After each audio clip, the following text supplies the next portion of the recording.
first thing we want to do is elevate an African-American female to the director, because we need to be working within a Black woman's vision if we're going to be servicing Black women in our audience. And we need to have lead characters that are gay if we're going to be servicing gay people in our audience. I was so, it wasn't just that I was excited for the opportunity to direct a feature. I was excited for the opportunity to direct a feature that didn't fall into all of these tropes about us as a diverse community. There's none of the standard tropes that you'll find in a film that you're like, oh, that's a movie that stars gay people. Oh, that's a movie that stars Black people. And we all know what those standard low budget tropes are. And you will find 0 of them in this project. And that was like mind blowing for me.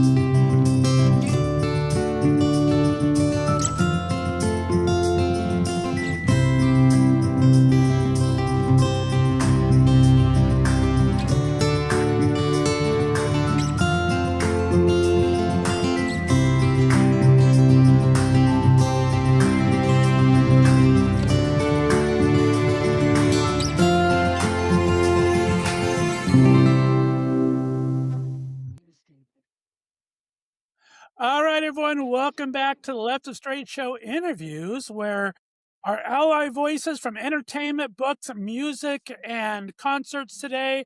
I've got an incredible double feature of talent for you today in studio. First up is the amazing Danielle Nicolet, an actress with roles in Flash and hit comedies like Central Intelligence. She's now stepping behind the camera as a director while also co-starring in the brand new thriller Long Time Listener. It's premiering April 2nd on ALLBLK Network, one of the premier AMC signature networks. And joining her today is a very talented co-star and handsome Mr. Cleo Berry. His comic timing, from guest starring and voice work to directing his own short film, Jared, brings a powerful presence to this gripping new film that blends suspense, psychology, and some definite timely themes. We're going to be diving into their careers, a little behind-the-scene moments, and see what audience can expect from this brand new intense thriller. So let's get right to it. Danielle, Cleo, welcome to Left of Str8 How are you? So good. Howdy. So happy to be here. Thanks for having us, Scott. So much. It's Thank my you. absolute pleasure. Thank you so much for being here. I know it's a little warm in LA, so it's like I'd rather be out in the sunshine, but I appreciate you guys taking the time. I mean, we're premiering in just 2 short weeks from when this is filming, so that's got to be exciting, right?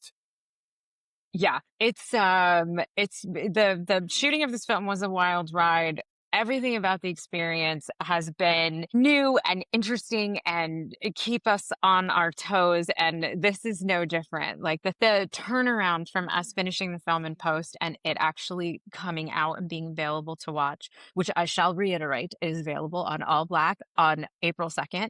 And then the next day, if you don't have ALLBLK, you can also just rent it or buy it from any of the major platforms, Amazon, Fandango, all the normals. I love that. Well, we talked a bit off air. I mean, we have some commonalities between us all here. We have Danielle, you were a location buddy. You're from Ashtabula, Ohio. A gymnastics girl, was transferred over to California there, doing some gymnastics in the whole Hollywood scene. I was a Southern California boy in West Covina that was obsessed with entertainment, and now what I call been banished to Northeast Ohio for the past 25 years. But talk about growing up here. You had this gymnastics background. Did you ever think about the theater or movies or television? Well, first I got to throw out a little test for you, Scott, to see just how Ohio you are. Okay, I'm going to do something and we're going to see what happens. You ready? Oh, no. I suck at tests, Danielle. Go ahead. I-O! There we go. Okay. Oh, wait. I-O! Okay, you're officially in Ohio and you've been there long enough. This is a thing. Cleo, if you are from Ohio. The weirdest people on the planet right now. I have this theory that I say it all the time in LA. No one from Ohio is in Ohio. That's right. But we all find each other. Cleo, you could walk into the Abbey in West Hollywood and you could just randomly go, and there will be a chorus from anywhere in the distance that goes, "Ayo." Oh, okay. We find each other. It's our identification. We don't But have yes, that in Scott. Arkansas. You have the What? beautiful beaches of We need Santa to start Monica and it. Huntington Newport, but Danielle had Presque Isle, and she was an hour away from what was the amusement park over in Erie, and then you had Cedar Cedar Point. Point to the other side. But what was the one in Erie? There was one out there that was right near Presque Isle. Gosh, what was that called? Windermere, Because something like that, we right? used to go camping. I mean, this is like kids are going to be jealous. We used to camp every summer at Pymatumen Lake. Nice. So yeah, so we would hit all the spots, and it's in the Geneva on the Lake every early summer, and then camping at Pymatumen late summer.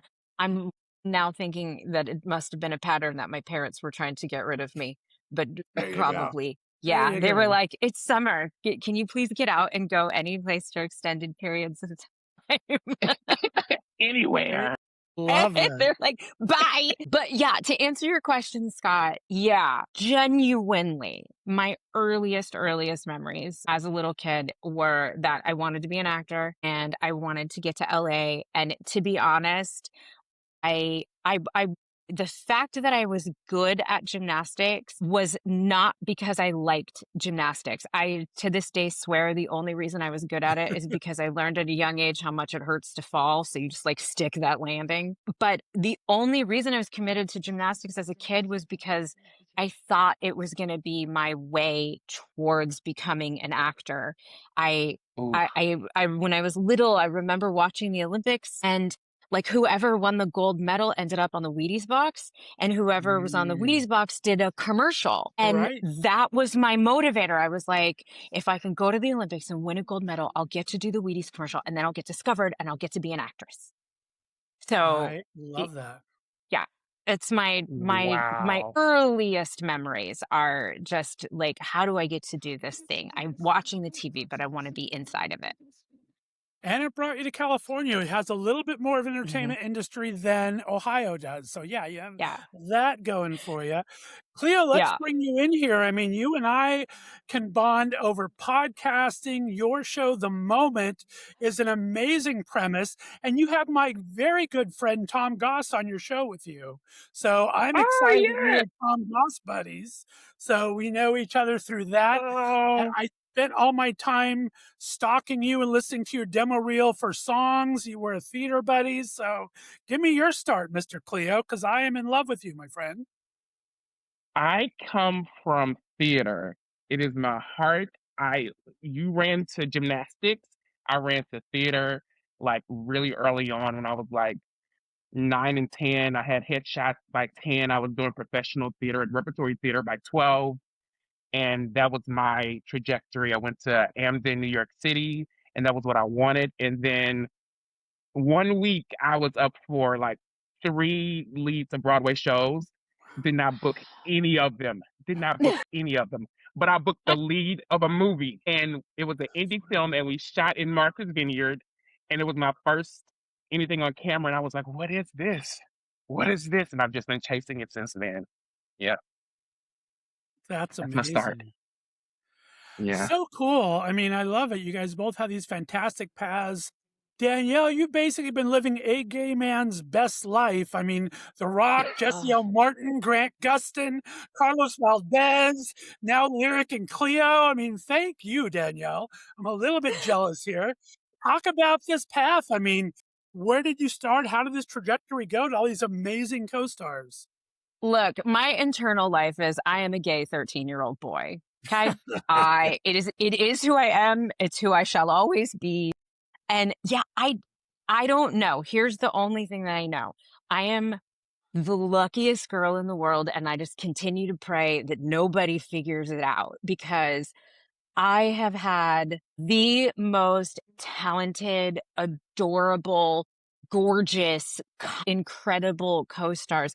I like the television husbands that I have been so blessed with are literally they're like a calendar of hot dudes that everyone loves. And yeah, and I get to kiss all of them. So Cleo and I take are that, going, yes, world. ma'am. Yes, ma'am. You are right. We agree. Oh my gosh. Yeah, I mean, life was not too. It's not difficult when you wake up in the morning, you go to work, and they're like, "Oh, bummer, today you've got to make out with Jesse L. Martin." And by the way, he just like sings all the time while you're chilling and hanging out. So Oh, rough Tuesday for you. oh, don't do that to Cleo and me. I am a bear of a certain age. I saw Please. Rent on Broadway early on with fantastic Jesse. So he has been a amazing hero of mine forever, I'm sure. Cleo, with your theater background, I mean, you're the one that's really hustling, Cleo. I mean, you founded your Yeah. Very Good Entertainment. You've done singing. You've done all this other stuff. Talk about your journey. You've had to work and learn for some great people as well, I'm sure. yeah. Well, when I came to Los Angeles, I knew I wanted to also transition to writing. So I came here with a script in hand, and it took me about 5 years to decide to do something with it. And even then, I like got close and I stopped. It wasn't until the pandemic where I was like, I have time now to figure out and put down, my foundation for what I really, really want moving forward. And if I can't bet on myself, no one else will. And as soon as I started betting on myself and like starting a talk show and then started shooting my short film, then Danielle called out of nowhere. So as soon as I like bet on myself, the universe bet on me. And so I'm excited. I'm in like this whole new creator mode and I'm living it and loving it and excited for what's to come, especially this movie. Especially this movie. And I'm just so thankful to Danny for thinking about me. Last year when so many Congratulations. actors were trying to figure out an audition or trying to figure out what was next, I got a text, a phone call, and I was on a set in a couple of weeks. So I'm so thankful to Danny for putting me in this position. Thank you, girl. I'm Oh, so my God. thankful to you, Cleo, because first of all, I'm sorry to get emotional because I adore you. And not only are you so fantastic in this movie, oh Lord, you're so, so, so good in this movie. And your role in particular was always going to be the one that was hard to cast because you play so many different levels and on top of it, you had to play someone who has the skill set of actually being a professional podcaster, which by the way, Scott, you can confirm it, is one of those things that when you're really good at it, it looks easy and then everybody thinks they can do it. But the truth Yeah. is it's wildly hard. And it's very, you've gotta be able to buy that person as a leader of a conversation and they have to have an amazing voice. By the way, anybody hears Cleo, like I almost made out with Cleo when I heard him sing. And trust me, he didn't want to make out with me.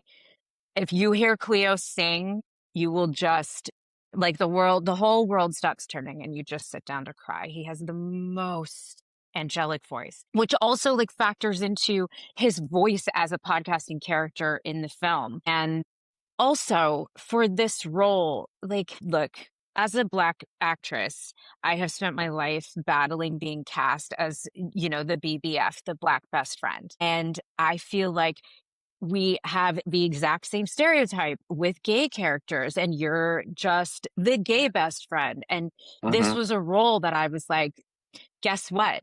Lots of levels, storyline, lots of stuff going on. Nobody in this movie is like just whatever character they're playing. And the thing is, Cleo's character also part of his experience and his journey is he is like just the best friend on the podcast. And I had to have an actor who could play all of that. Mm, mm. I was really, really worried you were going to turn me down. So I'm happy that the call came at the What? right time. There's My no gosh. way. I was like, hey, Cleo, it's Danny Nicolet. You know how you've met me like a few times at parties and I usually just like follow you around like a puppy because I'm like kind of obsessed with you, but you don't know me that well. Do you want to come like work really hard and be in every freaking scene of a movie in Louisiana with like very short notice? Please. And I was like, oh God, I was texting. Megan Holder, who plays our title character, our lead character. I was texting with Megan because Megan and Cleo are friends. And I was like, do you think he's going to say yes? And she was like, I don't know. I'll try to butter him up a little bit beforehand. I did not need any buttering up when I tell you I read that script and I was like, I love Max. I think I texted that to you. I love Max. I want this. Yes, I'm so grateful. You It was were such a juicy role. literally my only choice. Everyone was perfectly cast, Danielle. I don't know how much you got to do that. We'll go into that in the film. Just the film is, I got to thank you for sending me a screener of it. I have to tell you, I almost turned down the interview because I am not into scary movies, right? It's not my thing. I live by myself as a gay man podcaster in Northeast Ohio. And all of a sudden I have to watch a scary podcast movie by myself. It's like, I don't know if I want to do this interview, but I have to hand it to you. Thank you for just a couple of blood stains. I didn't have to go through gore, didn't have to go through guts. It was so well done. I know you didn't write it, but it was just directed beautifully in the way it was shot. I was able to see, because I can appreciate a thriller. I do love a thriller, and that's how this came through and through. So you did a fantastic job. I want to talk about the faith in you, Danielle, because this was the production company. They're starting 4 films, right? And they wanted you to kick off this entire series. That's got to be an honor to bring you involved in it. That's amazing.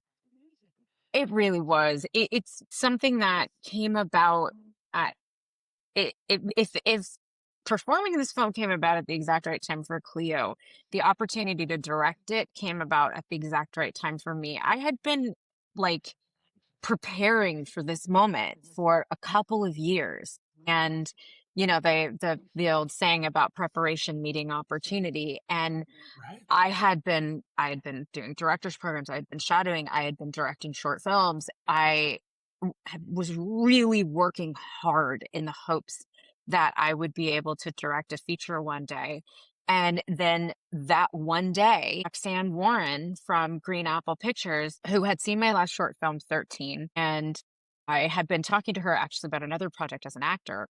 And she called me up and said, okay, I'm going to throw something out there at you. Maybe you'll think I'm crazy, but we have these 4 films that we're going to be producing for AMC's ALLBLK. And we've always made films for African American audiences, but we're going at this a little differently.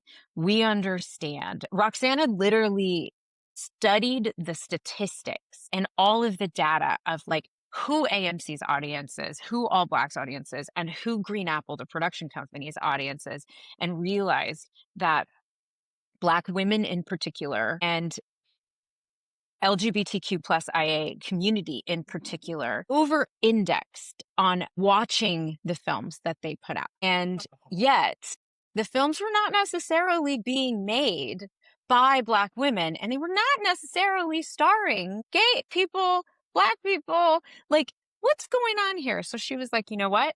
I decided I have this opportunity. We're going to craft the films for the audience that we know watches what we make. And the first thing we want to do is elevate an African American female to the director, because we need to be working within a Black woman's vision if we're going to be servicing Black women in our audience. And we need to have lead characters that are gay if we're going to be servicing gay people in our audience. I was so, it wasn't just that I was excited for the opportunity to direct a feature. I was excited for the opportunity to direct a feature that didn't fall into all of these tropes about us as a diverse community. There's none of the standard tropes that you'll find in a film that you're like, oh, that's a movie that stars gay people. Oh, that's a movie that stars Black people. And we all know what those standard low budget tropes are. And you will find 0 of them in this project. And that was like mind blowing for me. Absolutely amazing. I mean, I need to talk about the LGBTQ of it all, because, I mean, from the first scene you established through photographs that this is telling the story, it's going to have that kind of part of Cleo is on the apps, which none of us want to be on, of course, talking about that really early on in there. I think every gay man has an inner Black woman inside just itching to get out. I think it's important for that to happen. I just We are love one. the way it all came together like that. Cleo, talk about your perspective of that. I agree. That was what made me jump on this role. Like, girl, give it to me. I want it. I want Max, because there aren't a lot of characters, LGBT characters, that have an arc, that have, we come in and we do the funny line, the one liner, or the best friend, like Danielle mentioned earlier, but there's not a follow through. And this one had a follow through. There was like a definite just whoo situation going on. And I was like, I want it, I want to be a part of it. I didn't know that at the time that All Black and AMC and Green Apple were wanting to push that forward. So I'm happy to be a part of this. I'm ecstatic to hear that, actually. Like, I didn't know that part of it.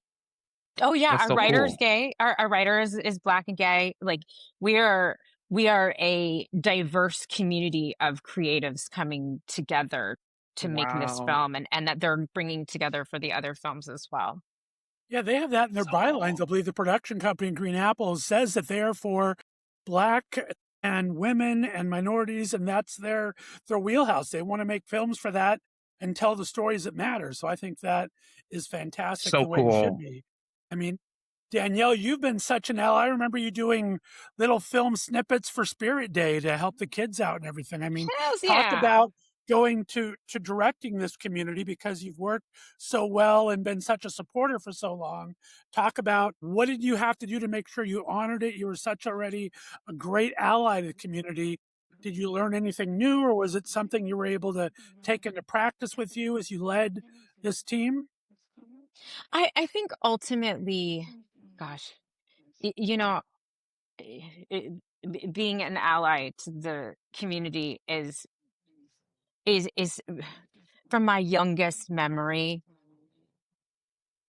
There were people in my family who were gay that didn't feel safe to come out, but they were safe with me. And it's something that I carry with me. I understand what it is to come from a place where the world doesn't necessarily think it's okay to be who you are in every space. And I strongly disagree with that notion. And if I have an opportunity to elevate a character in a film such as Cleo's character, Max, who is what all gay people are, who is what all diverse people are, which is complicated and Right. leveled and invested and loved and loving and deeply intertwined with all of the other people in his life. And I feel like what happens a lot of times in filmmaking, particularly from the point of view of allyship, is folks believe that it's just a matter of, well, if you have a gay person in your movie, then your movie is diverse.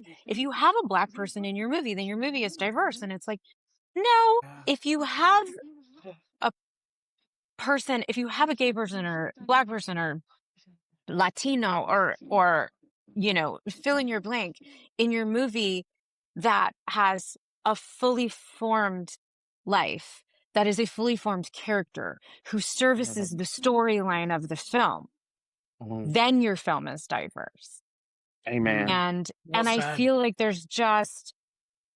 it's an area, particularly with queer characters, that's very lacking. We're living in this film and television land where the queer characters exist, and you've got loads of people around the world who are like, oh gosh, there's so many queer characters. And it's like, well, really? Are we learning about their lives? Are we invested in their Right. storylines? Do they have arcs? We're not Hmm. really diverse then. And particularly, there's the additional element of, and on top of it in this movie, we're all Black. And Right. if I have the chance to tell complex Black stories, and by the way, Cleo's character isn't the only character in the film who's also on the queer scale.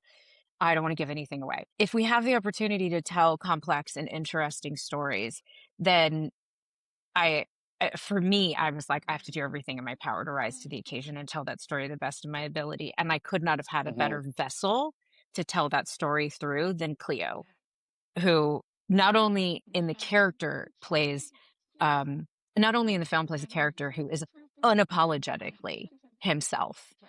Cleo, as a person, is unapologetically himself. And all I had to do was be like, babe, please, just exist in this space. You're such a good actor, and Right. all of your energy, is brought to it and just elevates everything. Ah, that's so great.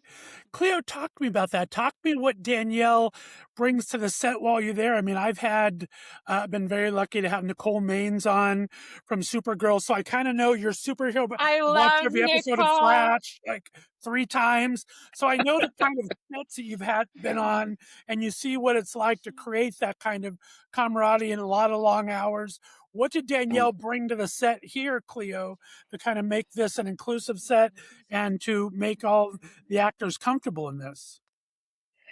She brought an expertise. She had done so many episodes of television that she knows how to quickly talk to an actor to get you where she needs you to get you so we can get the take and move on a limited, in a limited amount of time. We only have so many takes we can do. We don't have so much time we can spend on this scene. And I remember there was one time it was very hot and we were doing a walking and talk scene outside. And she was like, we're going to do this. We're going to do this. Do you know what that is? Okay, let's sit down really quick. Let's do this. Da-da-da-da-da-da-da. Okay, and perfect. And I was like, huh, sure, let's go do it. Like she taught me, she gave me love, and she was also like, let's get out there, let's go do this. All in one beat. And that stood out to me so much. I was so grateful for that. She also brings a comfort, like a loving energy to the set every time that you see her. If you're trying to memorize lines, she's like, "Oh, I love that outfit on you. That's so cute." It's like, "It is cute. All right, I'm here on the set. Let's do this." Um, she really knows how to talk to you. And so many directors, I'm not gonna say so many, but there are directors who don't know how to talk to an actor. And because she's lived in it, she knows it. She knows the camera angles. She knows everything. It's just, if you are lucky enough to be directed by Dani Nicolet, you better fight, fight to keep the position because I'm excited to see what's next for her because she's amazing. Yeah. Yeah. Well I'll be right said. back.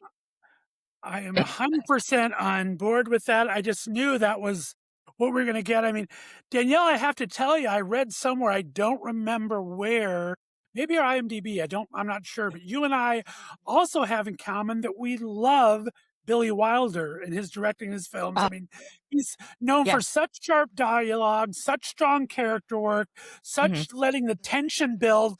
I felt that through almost every step of this movie. Was that conscious or just kind of unconsciously brought into it while the work went? I felt Billy Wilder in there. I can't, Scott, I'm literally like, I'm already emotional from what Cleo said, and now you said that, and I'm gonna cry because I am so like amazed that you saw that. Yes, my two influences that I tried to bring in terms of like a directing style and vision for this film were to play on Billy Wilder and Hitchcock because this film is very dialogue heavy. And I knew my actors really well, and I knew that my actors were capable of like keeping heavy dialogue from becoming boring. And the way you do that is with a kind of like Billy Wilder, snappy, you have to know each other, you catch an eye, you find your beat, right?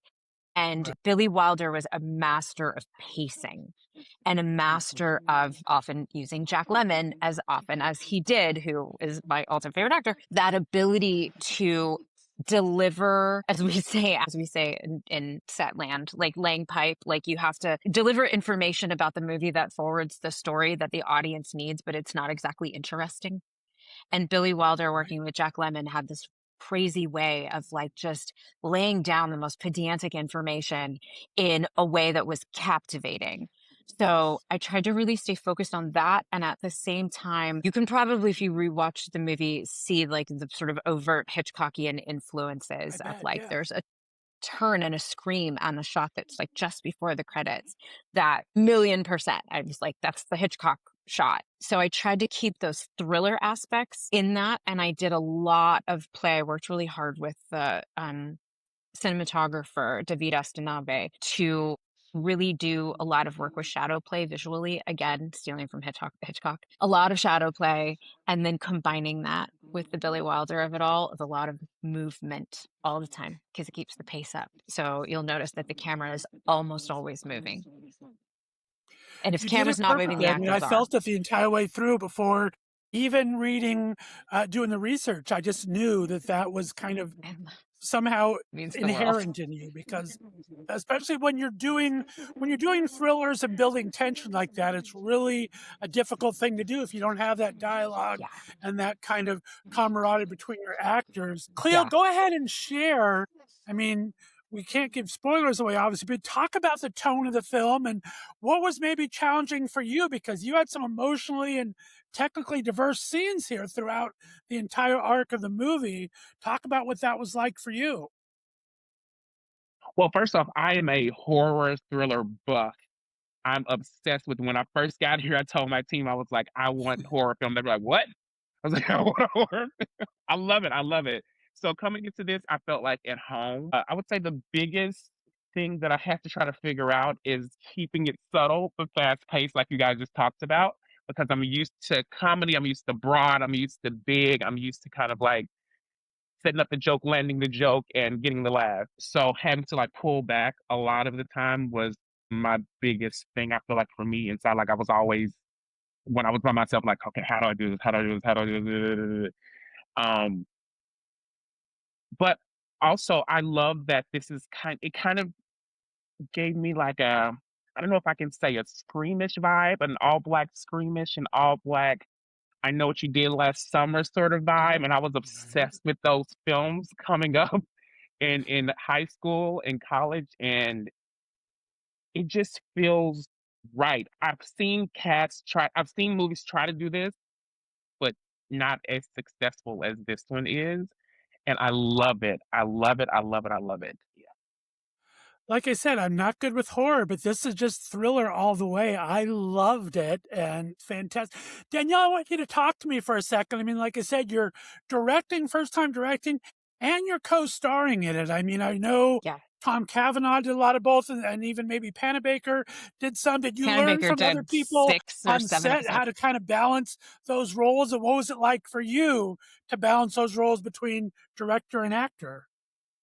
Yeah, to answer that very directly, yeah, I learned a lot watching Danielle Panabaker, who also is one of my best friends in real life. And she was also someone who really was encouraging me so heavily to direct. And I was so inspired by watching Tom Cavanaugh do it, watching Danielle Panabaker to do it, watching my other best friend Kayla Compton do it, that I thought, I have all of this support around me, and I'm crazy if I don't utilize this opportunity to learn everything that I can and capitalize on it. So yeah, like every second that they were directing, I was on set even when I wasn't in the scenes, so that I could learn how to pull that off. And I shadowed several times on The Flash as well, including there was one episode where I was in like every scene because I played 3 different characters on the episode. And the director of You know that which one episode, that was? I'm way too much of a fan, but go ahead. okay, so it was, I think the episode was called Masquerade.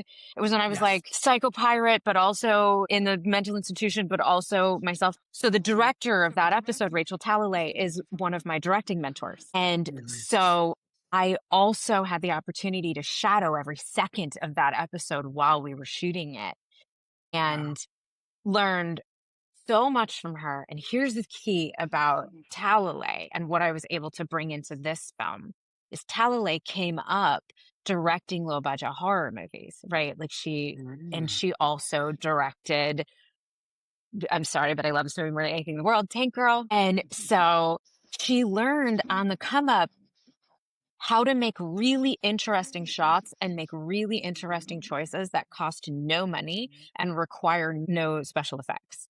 And that episode, Masquerade of the Flash, the very deliberate choice was made between her and the DP that there weren't going to be any excessive VFX, which we normally had in an episode of Flash. They chose to shoot it as though it was the 80s. And so there's so many like cool things that I learned, and I was able to incorporate them into Longtime Listener. There's a scene in that episode where my world is kind of spinning and I'm in this institutionalized space. And it's crazy. We shot that as simply as we put a belt on me with a selfie stick and attached a like Nikon 500 camera to it. And I filmed myself spinning around and acting through all of it. Like all of these cool, it costs nothing tricks that I learned from them. And I'm so grateful that I've had the opportunity to have these mentors on the show, because I got to learn all sorts of stuff like that. Learned great tricks like that from my other mentor, Jeff Bird, as well, in other episodes where like, you're like, oh God, who knew? It's just a matter of like flipping the camera this direction and it looks like an upside down special effect. Ooh, I'm absorbing all of this. Oh God, Cleo, I'll pour all of the brain stuff they gave me into yours for your next project. Because Cleo's Yes. directing now as Talk about the other side of well. it, Cleo. Talk about, as an actor watching a fellow actor and director, what do you learn from Danielle watching her put these two hats on together and blending them seamlessly? What do you learn from the acting perspective?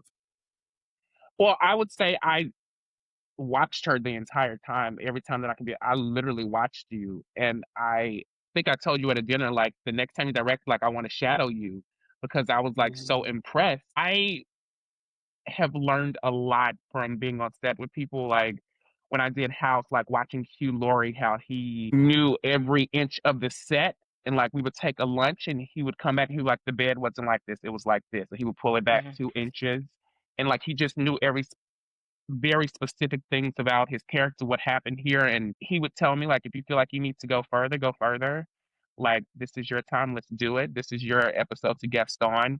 And when I did Raven's Home, Raven did the same thing for me. Like, I watched her do everything. And it was the same thing with Danny. She took control of that set. I mean, as you would as the director, but she did it with such a loving arm, a caring arm. She made sure that everything was where it was supposed to be. And I would just watch, because she's our director. She's our fierce director, but she's also acting in this. She also has a lead role in this. And it was just wonderful, like watching her switch.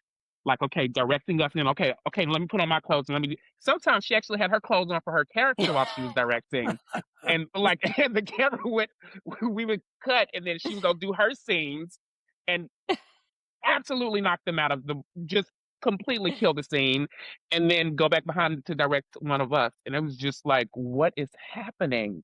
And I had just did the same thing on my short, but seeing it on a big scale on a movie, with this fierce Black woman in front of this, like oh, I am completely floored by you and so proud of you. Seriously. Thank you. Thank you so much. I literally couldn't have done it without you and the rest of the cast. And Scott, you'd mentioned earlier, like, did I have much input on the cast? And I am so happy to say, yes, I had a lot of input on the cast. Thank God. A lot of people might remember that Megan and I started a show called Second Time Around together, which was a really fun comedy, like 10 years ago, I think it was. And we got cast on the show together to play best friends. And, the show ended after 2.5 seasons, but the friendship continued.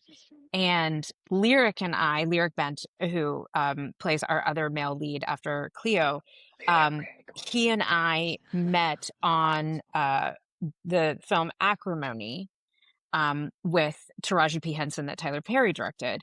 Right. And so when it was time to cast the film, and I asked Green Apple, please, like, let me call some friends, because I knew that it was going to be such a challenging circumstance, and that, the budget was low and the hours were long, and it was going to be a real hard work. And so I called up people that I knew I could trust, and I could trust to work hard, and I could trust to support me.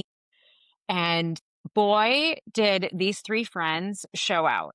Like, when I was in the scene, when I was on camera, whichever one of these 3 other leads wasn't actually in that scene would stick around on set and stay on monitor to make sure that I was all right, my hair was in place, all of the little things. Everyone was so kind and supportive, and everyone pitched in every way that they possibly could to make sure that we were making the best movie that we possibly could.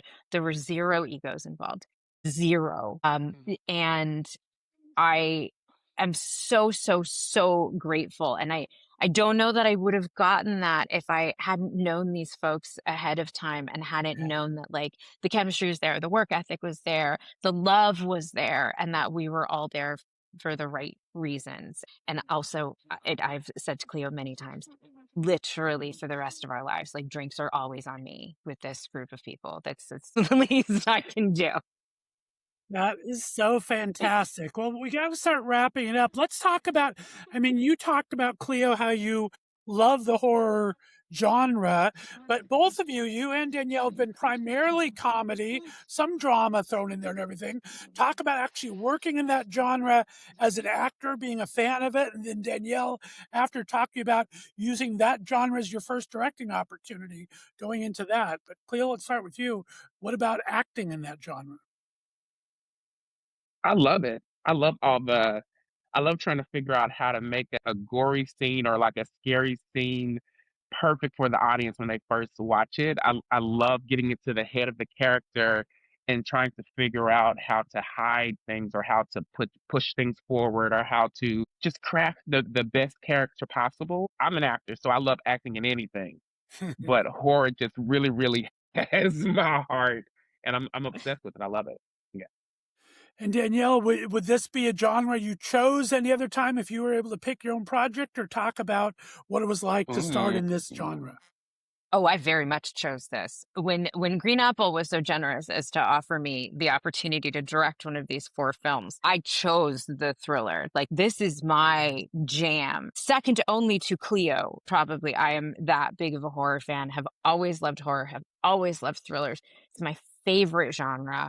I know that to such a large extent throughout my career, I've done so much comedy and I'm so known for comedy. But in terms of real life, boy, give me a scary movie any day of the week. I love, love, love it. And I think also my like instinct and my director's eye, even the short films that I've written and directed, um, the first one that I wrote that I was so fortunate to get made into a feature, or is in process of being made into a feature, Black Karen, that was a comedy. But I didn't direct that. Megan Good directed that one. The 2 that I wrote and directed are both like my theme is sort of like vengeance. I Hmm. don't know. There's some very like dark, vengeful being that lives inside of me that needs to come out. I have to tell you, I saw this was like you talk about the icing or the cherry on top of the cake. I had just finished watching the Scarpetta series on Prime, Mm. and Adriana Dubois stars as one of the co-stars in that, and it's more of the thriller genre. And then to finish off with this, it's like, wow, such great writing, such great acting, such great directing. So it was a pleasure for me to get through all this. So thank you for taking the I'm time to share this debut with me, because I am absolutely honored to have both of you on the show. I'm so grateful for you having us. Thank and so happy to be here and promoting the film. And I hope everyone knows, like, if you don't have all black, it's okay. You can rent it on the 3rd. And shout out to our writer John Doolin, who deserves loads of credit for being such an integral part of this project. And yeah, thank you so much for having us, Scott. Oh, Absolutely. my pleasure. I can't wait. Next time out in LA, I'm getting ready to move to Palm Springs. So when I'm out in LA, we're going to have coffee. The 3 of us will have Okay. Yes. a little coffee date here going Oh, wait, on. hang on though. Before we wrap up, we just one last thing. I just got to do one more time. Wait. IO! Yay! Ayo! Well, I'm going to do 5 questions with you guys real quick and let you go. We like to do a little fun segment here and get a little personality involved, even more so than we have already. So I'm going to give you guys 5 questions, same questions for both of you. First question number 1. I'm all about throwing a good dinner party. I'm a chubby man. I love to have a good dinner party. If you guys were to throw a dinner party with any 3 guests from the entertainment industry, past or present, who would Oh, you like to invite to your dinner party? oh, Cleo, we'll jeez. let you start. Okay, so first it would be probably Sydney Poitier, and then Mm. it would be Oprah, and then it would be Brandy Norwood. Nice. Well, those are Okay. 3 great choices, Danielle. Okay. Geez. Wow. 3 is too few.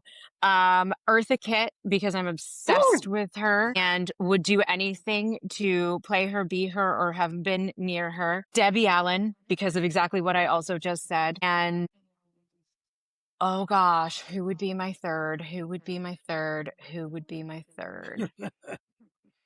Okay, weird one. Weird one.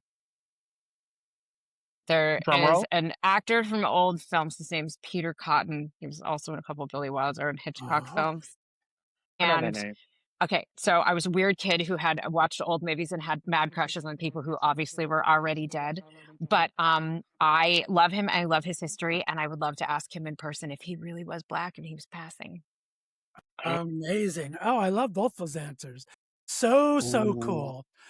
All right, and we talked about during the interview, this is going to be airing April 2nd on the All Black Network from AMC.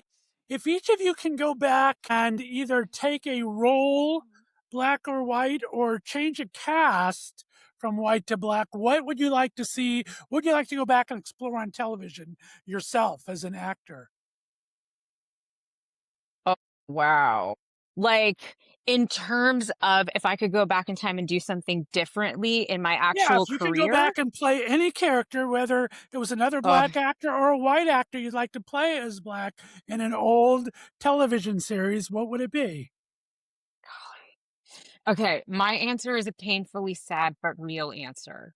So I'm sorry if I'm going to bring everybody down. When I was 16 years old, I got offered a role in, I'm sorry, 17 years old. I got offered a role in a Greg Araki film. And I passed on it because several members of my family who shall remain nameless were homophobic. And I made the choice to maintain my relationship with them rather than play a gay character. And it's the greatest regret of my career because, you know, this much older me would have been much braver than that. And I very much, I still to this day, like, I wish I could go back in time and change that because fuck those 2 members of my family. Sorry, I said I wasn't going to cuss. Oh, That's okay. I love you say that. I mean, Greg Araki is not an entry drug into gay filmmaking. I mean, he is full on meth addict. Yes. So that's Yeah. going in, especially at 17. So that Yeah. was a bold choice. I could understand it completely, though. So what about you, Cleo? Any place you would like to go back to? And yes, and it's gonna be very, very gay as well. And I don't necessarily want to play the role, but I would like for them to add a role for me in the Golden Girls. Yes, bitch. Yes, that is the best answer ever. I watch it Saturday, Sundays. It's just on in the background of my house.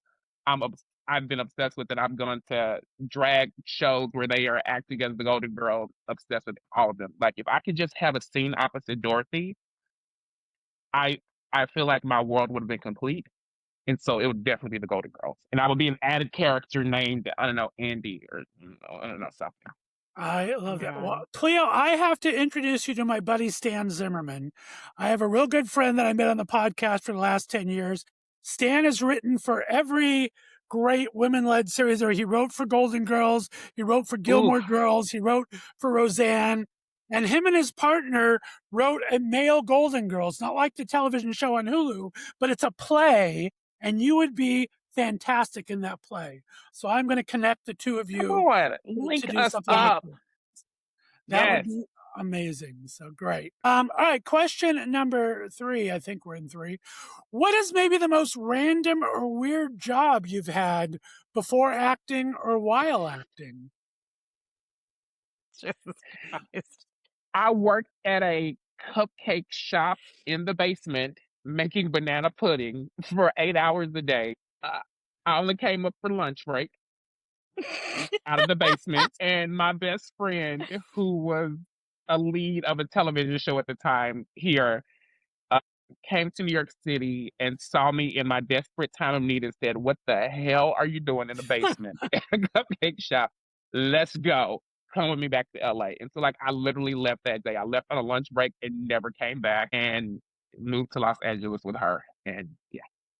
All I that love that banana story. pudding left Banana pudding, behind. though, was a chubby guy. I don't know if I could leave, but I like To that a this day, lot. I make the best banana pudding. To this day, I make the best banana pudding. It's what I take to every party and event that I go to. All right, when I Yeah. come out, then we're going to coffee and banana pudding. Then that's all there is to it. Hey, let's do Danielle, it. talk about a Yes. job for you, my friend. That was Oh media God. work. Okay, the most weird, random, like pre-make it as an actor job I ever had. Let's see. I worked the front desk at a, God, how would you even describe this place? It doesn't exist anymore. I think I can say the name. You can bleep it out if not. It was called Splash, and there were two in Hollywood, and it was like basically a place where you could like rent a room that had like a jacuzzi and a bed, and each room was themed. There was like a jungle room, Valentine's room, so you could like rent a room by the hour for like an encounter. And yeah, I worked the front desk, and I used to have to do the laundry. That is spicy. I Wow. was not expecting that. I love that. Wow. All right, question number 4. We're talking about longtime listener, a thriller in the podcast industry. What is maybe a podcast or a television series that you can't live without, that you like to follow along? Mine is easy. Look, I watch a lot of Ratchet television. Okay, I love Ratchet TV. It is my toxic trait. I can't live without Reality Gaze with my boo Matt Marr. I listen to it, like I'm the only one who watches the Ratchet shows that I watch like in my life, and so my friends are the podcasters who recap these shows and like make comedy about them. And then I got really excited because I actually met one of the hosts of my favorite recently. So now Nice. we actually are friends, so I don't have to like air quote that. But yeah, like I can't live without my reality show recaps. So that would be Reality Gaze and Pink Shade. Nice. Cleo. You know what? I'm a Bridgerton guy. And right now I'm also obsessed with Paradise Oh, of very Sterling Brown. It's Mm. so good to Oh my me. God, Like Cleo, you're so much fancier than me. He's so cultured compared to us, Danielle. You're so He has all the smart. culture You're so going. much smarter than me. My stuff is like I worked in a sex shop and I listened to and I watched too much reality TV. My Yours is like kind of gal, everyone has Danielle. British accent. It's all good. All right, question number 5. I'm going to let you guys get out of here. We're talking about there's a killer loose in this podcast community. So let's finish up with Shag, Marry, and Kill. Denzel Washington, Jesse L. Martin, Michael B. Jordan. God. you can go first. Ladies first. Okay. Michael B. Jordan, Denzel Washington, Jesse L. Martin. Okay, you have to trust my reasoning here. Shag, Michael B. Jordan. All he has to do is take his shirt off. Explained. Marry, Denzel Washington. First of all, I got somebody to run lines with, which is a big part of being married as an actor, and he's going to give me really good notes. Kill Jesse L. Martin, because technically I've already been married to him, and everyone wants to kill their husband, right? So I would have to kill Jesse in order to marry Denzel. That's my reasoning. Good save. Good save. I like that. Very nice. Cleo? Okay, so we have the same thing, but for different reasons. Okay. I want to marry Michael B. Jordan because he just seems like the sweetest, and he has such a great relationship with his parents, and I just love that whole family-oriented, like, I can just see us cooking on a Sunday, and the parents are, like, in the backyard. It's just perfect for my life, you know what I'm saying? And then I would shag No, wait, you Denzel said Washington. Mag. So, okay. So you shag Denzel. Shag Denzel. Wait. Michael, I'm marrying Denzel, and I'm killing Jesse L. Martin. Why are you killing Jesse? Everybody's killing Jesse. I'm killing Jesse L. Martin because Rent, and I loved his voice, and I don't think anybody should have a better voice than me on the earth. And so he's got to go. He's got to go. And I'm marrying Denzel Washington because I just feel like everybody wants to be with somebody that everybody else wants to be with in the world. And I just feel like me on his arm will be perfect. us walking the red carpets will be perfect.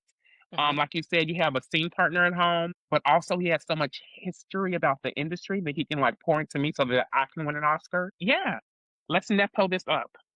Yeah, Very good. I love that Right. you're killing Jesse because you're killing the competition. Exactly. he's got to go. I He has to go.